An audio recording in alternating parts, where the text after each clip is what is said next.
Angeline's person-over voice. Why are you looking at me like that? Nangunot ang noo ko habang pinagmamasdan si Ryan na nakatanghod sa akin. Up to now, I still can't believe that you are this beautiful. We are so full not to know that you are just using a makeup and prosthetic. Hindi makapaniwalang sabi ni Ryan na hindi inaalis ang mga mata sa akin. Grabe ang reaksyon niya nang pumasok siya sa restaurant kanina at makita ako. Akala ko nga hindi na siya babalik sa wisyo. He is so shocked of seeing my bare face. You know how good Bianca face transformation. She makes all of you believe in what you see, not even realizing that you are being fooled. Like what happened to Blake? Makahulog ang sabi ko. I was just wondering why Kuya Blake broke up with you. Granted that you lied to him, but I don't think it's enough reason for him to give up your relationship just like that. Napapaisip na sabi nito. Because he hates me and he doesn't love me at all. Just like what he said to me. Napilitan lang naman daw siya dahil sa parents niya and that's it. Kibit balikat na sagot ko. And do you believe in him? Hindi makapaniwalang tanong niya. I have to. He seems so happy now with his new girlfriend. Sinikap kong maging kaswal, trying to assure him and also myself that I'm okay despite of what happened.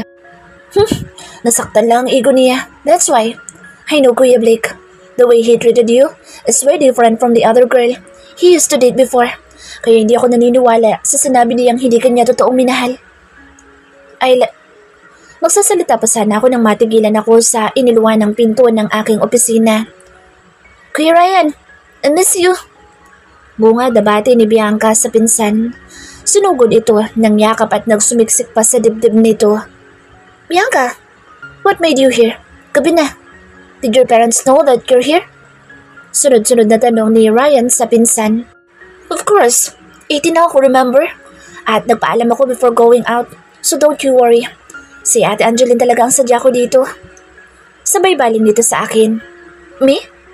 Nag-aalang ang tinuro ko pa ang aking sarili. I know you're sad. I'm so sorry kung wala akong nagawa. I'm sorry din dahil sa pangit kong kuya. Nasaktan ka tuloy. Malungkot na sabi nito. It's my fault also. So don't you worry. Maagap na sabi ko. No, wala kang kasalanan ate. Kami na mami naglagay sa'yo sa ganitong sitwasyon. Maang na napatingin si Ryan kay Bianca. What do you mean? Naguguluhan na tanong dito sa pinsan. It's a long story to tell kuya. But to make it short, si mami ang nakaisip na magpanggap na pangit sa Ate Angeline. Inalok niya ito na isang kasunduan that she can stay with our house for as long as she wants. Basta magpanggap siyang pangit at inisin si Kuya Blake. But in the end, Kuya fell in love with her and Ate Angeline fell in love with my Kuya too. Paliwanag nito at makahulugan tumingin sa akin. I'll talk to Kuya and tell to him everything. Me and Mom is the one who's at fault here and not you. Para hindi na siya magalit sa'yo at magkabalikan na kayo. No, wala magsasabi sa kanya ng kahit na ano. Kung mahal ako ng kuya ninyo, he will listen to me and he will forgive me but he is so hard-headed. He doesn't want to hear my voice nor to see me. But ate, Bianca tried to protest but I cut her off. No more buts, Bianca.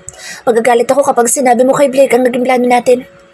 Ayokong mabaling sa inyo na Tita Mina ang galit niya. Sa isang banda, malaki din ang kasalanan ko. Dapat nung una pa lang, kami pumasok sa relasyon ay nagsabi na ako sa kanya ng totoo para hindi na nangyari ng ganito. May himig pagsisising sabi ko.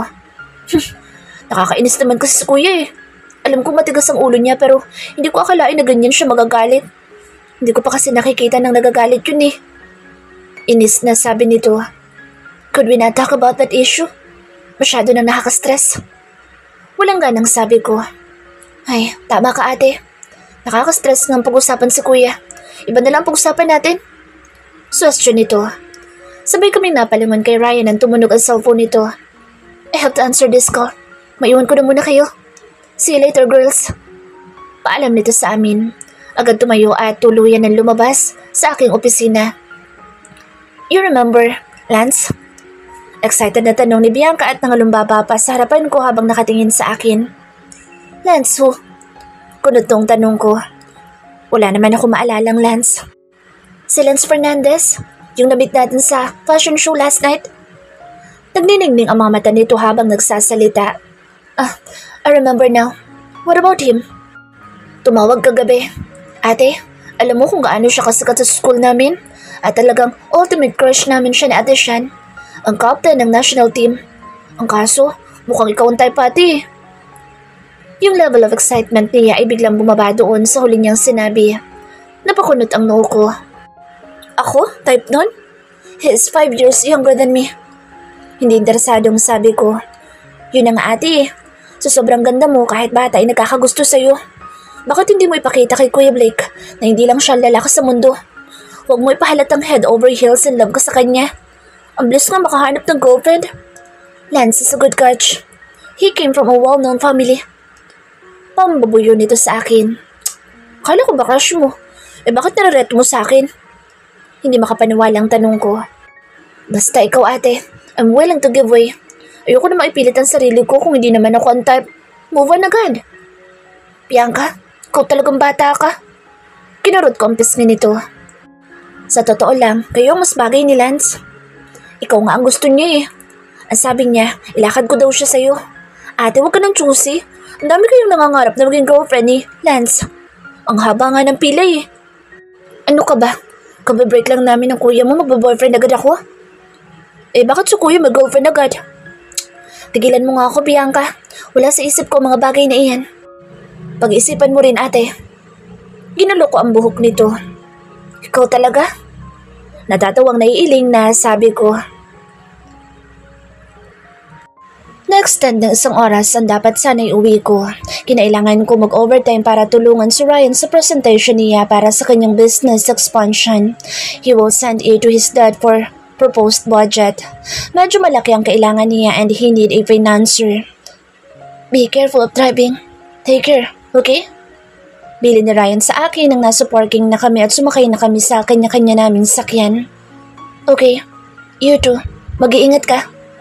Ngumiti lang ito sa akin sabay kaway. Gumanti din ako ng kaway dito bago in-start ang engine ng aking kotse.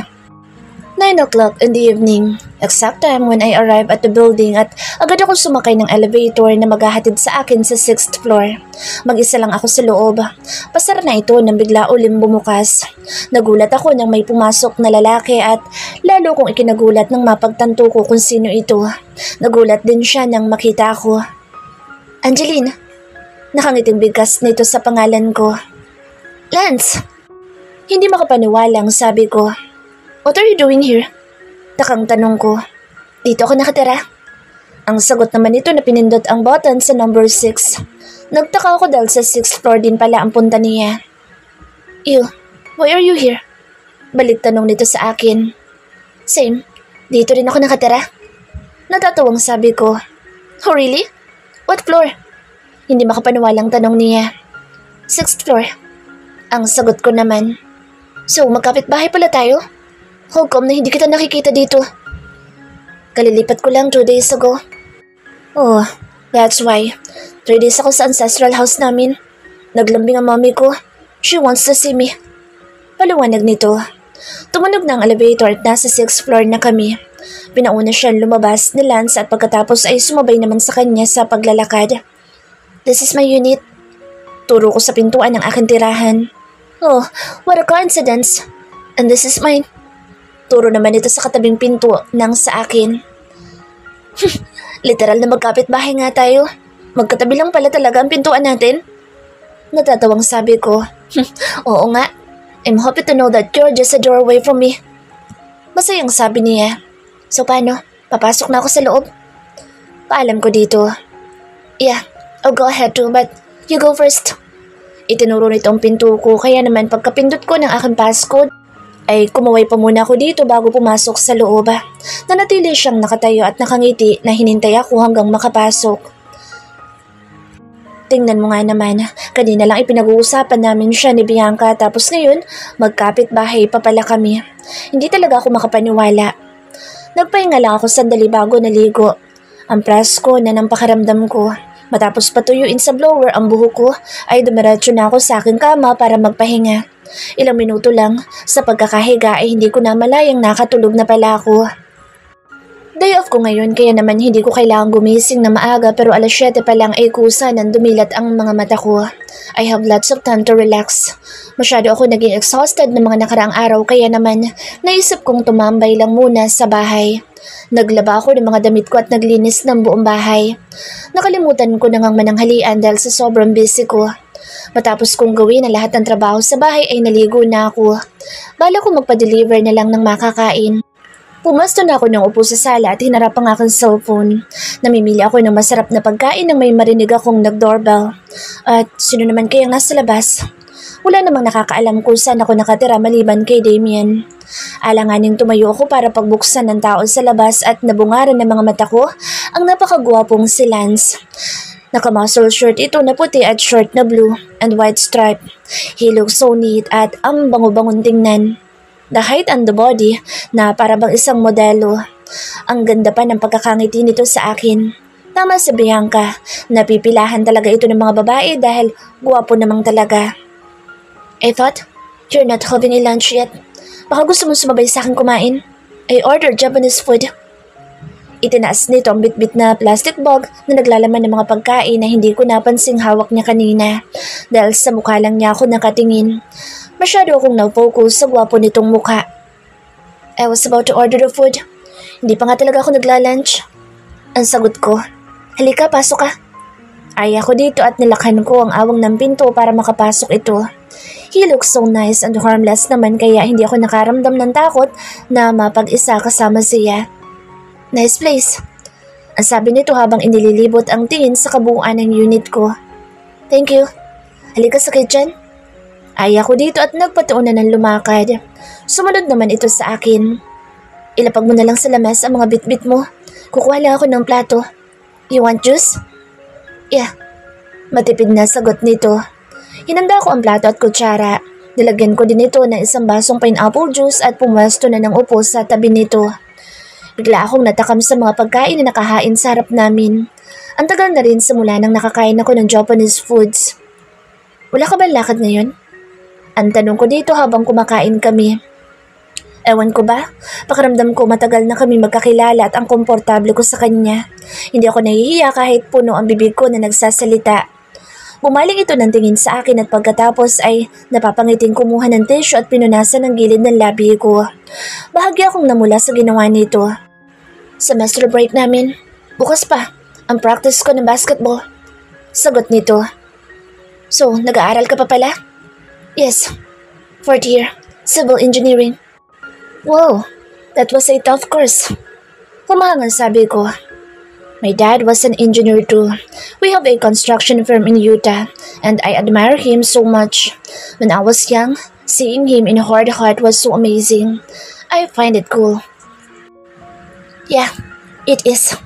Konting pagtitiis na lang, magiging engineer. Lance Fernandez na ako. May pagmamalaking sabi nito. Good for you.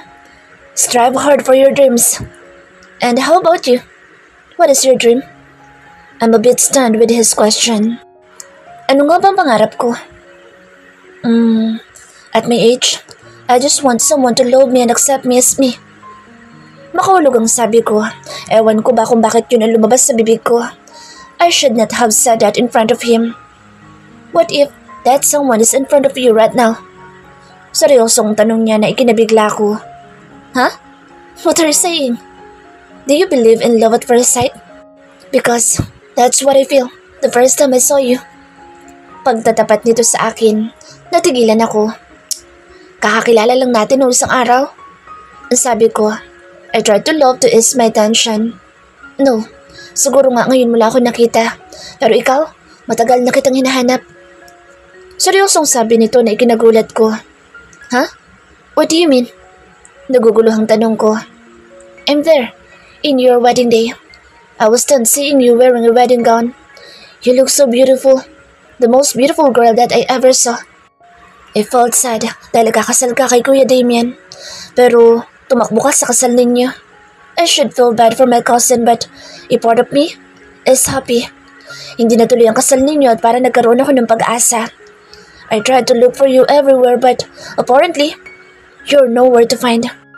And I feel so happy na makita kita sa fashion event ni Ate Samantha. I didn't expect na makikita kita doon after a year of searching. I don't know what to say.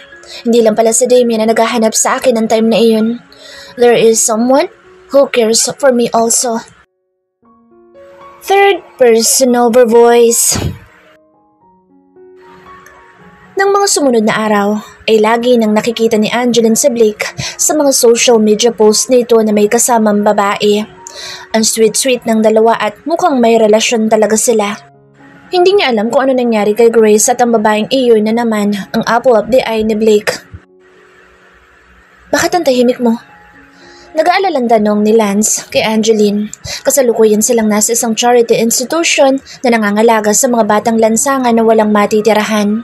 Si Lance, kasama ng mga kapwa nitong basketball player ng national team, ay naimbitahan upang turuan ng mga kabataan na may hilig sa sport para na rin magkaroon ng mga ito ng inspirasyon at malayo sa anumang masasamang gawain.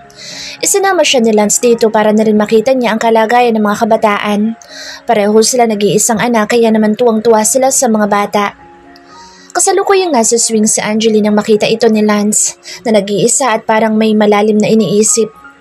Lumingon sa Angeline dito at pilit na ngumiti. Wala, may naisip lang ako. Ang sagot naman niya.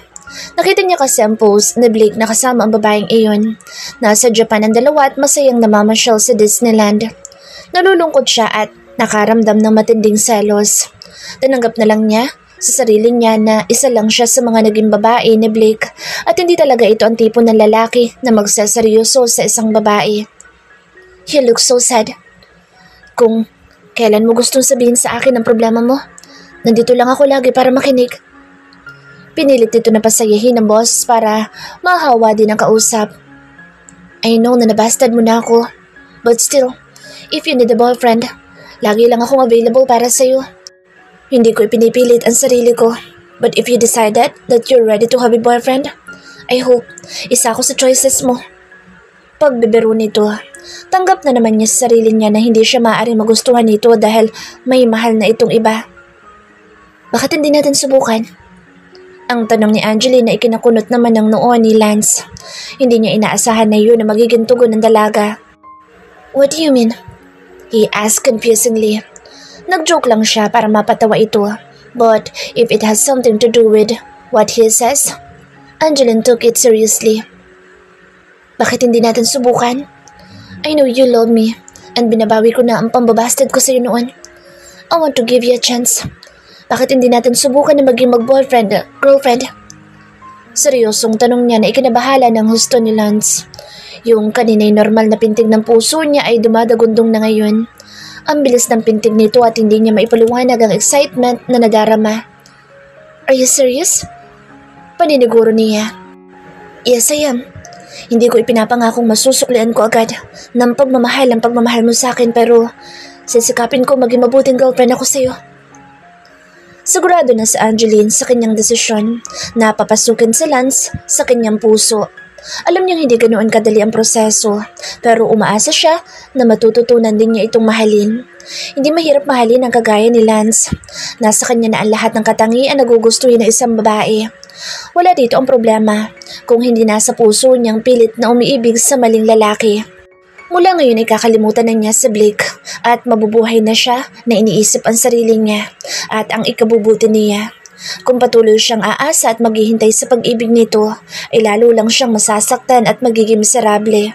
Panahon na para palayain niya ang kanyang puso at hayaang magmahal ng iba. Hindi na niya papayagang malugmok ito at magdusa dahil sa walang kasiguraduhang pag-ibig. What can I say? This is really unexpected. I'm so happy. I don't know what to say. I lost words. Hanggang ngayon ay para isang magandang panaginip lang kay Lance ang mga nangyayari. Kinabig niya si Angeline papalapit sa kanya at niyakap ng mahigpit. Hindi mo lang alam kung gaano mo ko pinasaya. My heart jump with joy. Naririnig mo ba?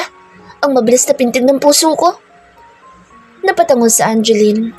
Hindi niya mapigilan ang mapangiti. I love you, Angeline. I will not promise you anything but I will do my very best to make you happy. Buong pusong sabi nito. I know. Ang tanging nasabi lang ni Angeline. Sa ngayon ay hindi pa niya matutugon ang pag-ibig nito pero umaasa siya na darating ang araw na ang lalaking ito na pala ang itinitibok ng puso niya. Masaya silang bumiyahe pa uwi. May dalang sariling sasakyan si Lance at hindi sila sumabay sa boss ng service ng national team. Hindi nito binibitawan ang kamay ni Angeline. Kahit na siya ay nagdodrive, sinasabayan nila ang magandang tugtugin na pumapailan lang sa loob ng sasakyan. Napakasaya ni Lance at hindi mapigilan ni Angeline na mahawa sa kasiyahan nito. Inayos po muna ni Angeline ang pinang kanyang suot na uniforme bago lumabas ng kanyang silid. Kinuha ang kanyang shoulder bag na nakapatong sa sopa nang siya ay makarating sa sala. Handa na sana siyang lumabas nang sa pagbukas niya ng pinto ay bigla siyang matigilan ng mabungaran niya si Lance na nakatayo sa harap noon. Hi! Masayang bati nito kay Angeline na gwapong-gwapo sa pagkakangiti. Oh, bakit nandito ka pa? Di ba may pasok sa school? Ang tanong nito sa binata. Ihatid muna kita sa Reddish at pagkatapos, diretso na ako sa school. Ang sagot naman nito sabay kuha ng kanang kamay ng nobya at marahan itong hinila palabas ng pinto. Sinigurado nitong maayos ang pagkakasara ng pintuan ng unit ni Angeline at pagkatapos ay gumaling ulit ito sa nobya. Hinawakan na magkabilang balikat nito. Napakurap-kurap ang mga mata ni Angeline. Nang magkalapit na ang mga mukha nila ay titig na titig ang binata sa kanya at hindi niya maipaliwanag kung bakit bigla na lang siyang nakaramdam ng matinding panghihina. Iniisip na lamang niya na marahil ay sa sobrang tension. Halos isang buwan nang magkasintahan ang dalawa ngunit hanggang ngayon ay hindi pa rin nasasanay si Angeline. Dahan-dahan lumapit ang mukha ng binata sa kanya. Bahagya pa itong yumuko para maabot nito ang kanyang labi. Ginawaran siya nito ng masuyong halik. Hindi nakakilos sa Angeline na para bang nanigas siya sa pagkakatayo. First time nilang mag-kiss. Alam naman niyang darating ang oras na ito pero hindi siya naging handa kaya naman nagulat siya ng husto. Napapikit siya at ilang saglit lang ay natagpuan na niya ang kanyang sarili na tumutugon sa mga halik nito. Kapwa sila hinihingan na maghiwalay ang kanilang mga labi. Napangiti si Lance. Ngiti na alam mong sobra ang kasiyahan. Kinabig niya si Angeline at mahigpit na niyakap. I love you so much. Hindi mo lang alam kung gaano ako kasi ngayon. It's our final examination today and you gave me an inspiration. I have a feeling na mapaperfect ko ang exam ngayon. Seryosong sabi nito na ikinatawa ng malakas na Angeline. Ang cheesy mo? Nakangawing sabi niya. Halika na nga, umalis na tayo. Baka malate ka pa sa school. Ayaw niya dito na bumitaw na sa pagkakayakap nito. Siya naman ngayon ang humila sa nobyo para maglakad na ito. Araw-araw naman silang nagkikita at sa mga araw na iyon ay palagi silang masaya. Sinisigurado ni Lance na walang dull moments kapag sila ay magkasama. Masayang binagtas ng dalawang pasilyo nang magkahawak ang mga kamay. Hindi nila alam na kanina pa may mga matang nakamasid sa kanila. Palabas na sana si Blake ngunit natigilan siya na makita si Lance at Angeline sa tapat ng pinto ng dalaga. Hindi niya itinuloy ang gagawin sa ng paglabas. Nanatili lang siyang nakatayo sa harap ng pinto. Tinignan niya sa CCTV monitor ang dalawa at napatda siya ng husto nang makitang naghahalikan ang dalawa. Nakaramdam siya ng matinding galit. He clenched his hands and pissed.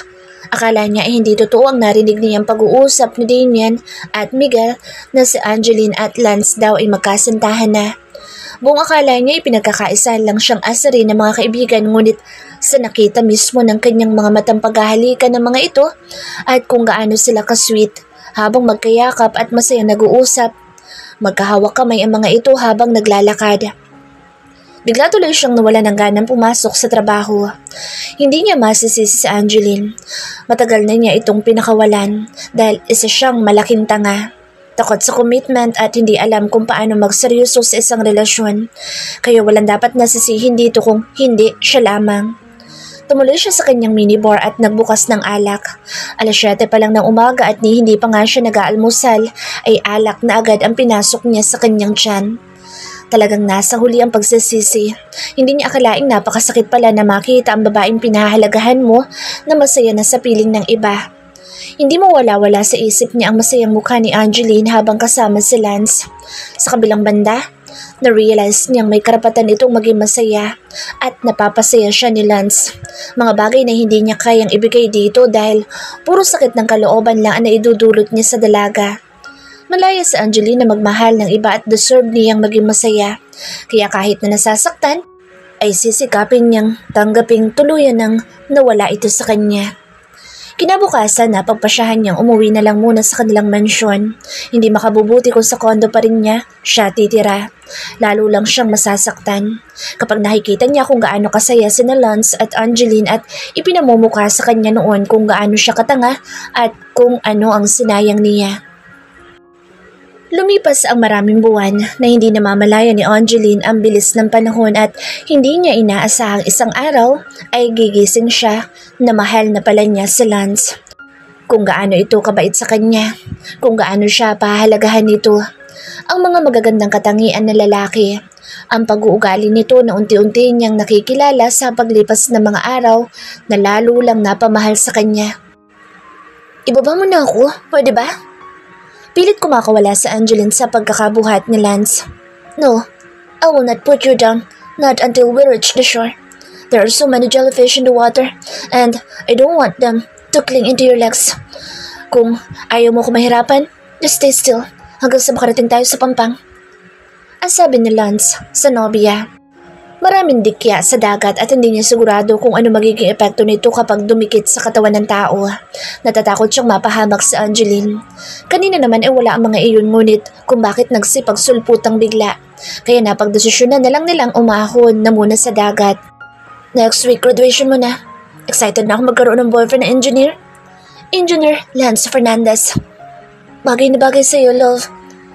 Tuwang-tuwang sabi ni Angeline habang nakaupo sa lamesa na nangyari sa kawayan ng cottage at kumakain ng pakwan. Nasa isang private resort sila sa Palawan na pag-aari nila Lance. Mas bagay kung magiging Fernandez na din ang apelido mo. Angeline Melendez Fernandez. Pilyong sabi ni Lance na kumuha ng fried chicken at pinapak iyon. Bakit? Gusto mo na ba akong pakasalan? Ang tanong ni Angeline. Gusto niyang sakyan ang akala niya'y biro lamang ni Lance. Gustong-gusto, pero hindi pa sa ngayon. Kapag nakagraduate na ako at nagkaroon ng magandang trabaho, gusto ko maging komportable ang buhay mo at ng mga magiging anak natin. Napatingin sa Angeline dito. Napakaseryoso ng mukha niya kaya naman napagtanto ni Angeline na hindi isang biro ang sinabi nito. Ngumiti siya dito. Alam ko magiging komportable ang buhay namin dahil napaka-responsable mo. Maswerte ang magiging mga anak natin dahil hindi lang gwapo at matalino ang daddy nila. Higit sa lahat, mapagmahal pa ito. You will definitely be a good father. Bukal sa pusong sabi ni Angeline. Oh, you made me fluttered. Kinabig siya ni Lance at dinampian ng mabilis na halik sa kanyang labi. I love you. Ang sabi pa nito. I love you too. Maagap na sagot ni Angeline at yumakap pa ng husto sa bewang ng nobyo. Hindi nawawala ng plano si Lance. Lagi nitong sinusurpresa si Angeline. Angeline loves surprises. Nakakasundo sila sa lahat ng bagay. Nakakainis ate. Alam ko masamang mainggit pero sobrang naiinggit talaga ako sa'yo. Ang galing-galing maglaro ng basketball ng boyfriend mo. Hindi alam ni Angeline kung mahanga ba o inis itong si Bianca habang pinapanood si Lance na naglalaro ng basketball sa court. Championship ngayon at naglalaban ang Blue Dragons at national team. Isinama ni Angeline si Bianca para manood. Nakatelevise ang laro. Live airing at kasalukuyang napapanood sa Channel 8. Bakit hindi mo pa kasi sagutin si Uno para magka-boyfriend ka na din? Baling na tanong ni Angeline dito ngunit hindi pa rin nawawala ang tingin sa pinapanood. Sinusundan ng mga mata niya ang 10 manlalaro na pabalik-balik ang takbo sa court. Mayay napatayo ito at masayang napapapalakpak ng makashoot ng 3 points si Lance na may kasama pang foul. Napakamot na lang ng ulo ang kalaban nito na naka-foul dito. Ay, paano ko sasagutin niyang si Uno? Puro kayabangan lang alam. Wala pa sa kalingkingan Lance mo pagdating sa paglaro ng basketball. Dismayadong sabi ni Bianca habang tinitingnan ang tinutukoy nitong si Uno na isa ring miyembro ng national team. Nasa bench ito at nakaupo dahil sa dami ng foul. 4th quarter na at naglast 2 minutes na. Lamang ng isa ang Blue Dragons. Abot-abot ang kaba ni Angeline. Gusto niyang manalo ang national team at alam niyang hindi papayag si Lance na matalo ang team niya. Nakashoot na naman ang kalaban kaya naman naging 3 na ang lamang nito. Nang mapunta sa national team ang bola ay agad itong ipinasa ng kakampi kay Lance. Sumugod siya pailalim. 4 na naglalakihang kalaban na nag-aabang sa kanya. Handa silang i-block siya oras na iangat niya ang bola at i-shoot sa ring, ngunit mabilis ang utak ni Lance. Isang fake move ang ginawa niya na kunwari ay isushoot ang bola gamit ang kanan niyang kamay. Nang kumagat sa pain niya ang mga nagbabantay sa kanya ay agad niyang inilipat ang bola sa kanan niyang kamay at walang kahirap-hirap na nag-layup shot. Dumagundong ang hiyawan dahil bumalik na naman sa isa ang kalamangan. Abot-abot ang kaba ni Angeline. Bawat segundo ay mahalaga. Nasa kalaban na ang bola pero sa tindi ng depensa ni Lance at ng mga kasamahan nito ay hindi na nagawang makashoot ng mga ito.